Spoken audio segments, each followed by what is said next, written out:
Hello, in this video I'm going to answer the question, why do you feel anxious driving on some roads but not others?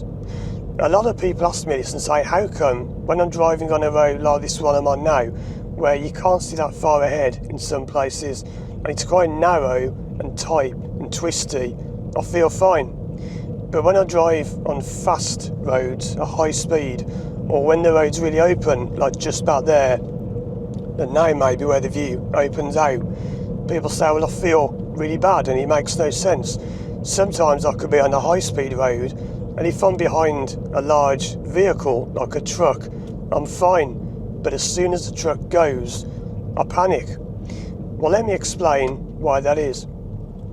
It's all to do with what you can see, because you see, a lot of your driving anxiety is not caused but triggered by what you are thinking, which is directly impacted by what you're seeing. So in a way, it's almost as though you can't see potential danger. So when you're behind a truck or when you're on roads like this, you can't actually see as well, which you would think would make you more anxious. But it's the opposite. People often say, I feel much better when I'm restricted, when I can't see as far. And it's simply because you're not seeing things that are making you panic. In a way, you're kind of hemmed in, you're restricted. If I turn left onto this road here, I know from being here before that it gets quite narrow. But you see, at the moment, if this was someone who had driving anxiety, they may feel fine. You think, well, I can't see too far ahead, it's fine. Not having somewhere to pull over and escape is a separate issue, which I've talked about in other videos, because that does panic some people. It's not the same for everyone, please understand, it's different for everyone.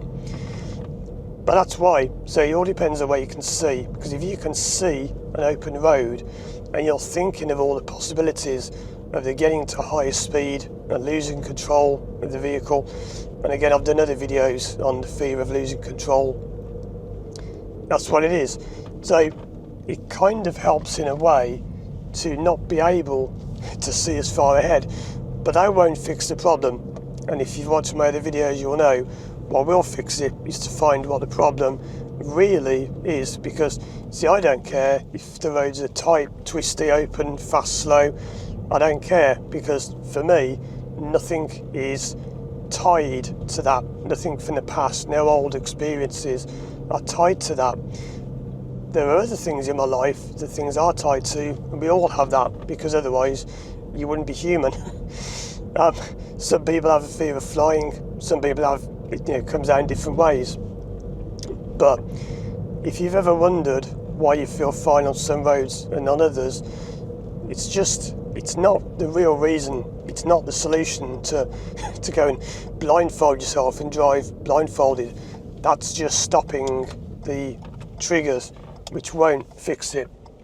And that's what I often say about exposure therapy and why it fails, because you're working with triggers. Triggers won't fix the problem. The anchors are what fix the problem. And I'll link a video on the screen now about triggers and anchors. If you want to work with me online to overcome your fear of driving, contact me through my website, firstdrive.com. Thanks for watching, and as always, I'll see you soon for more videos.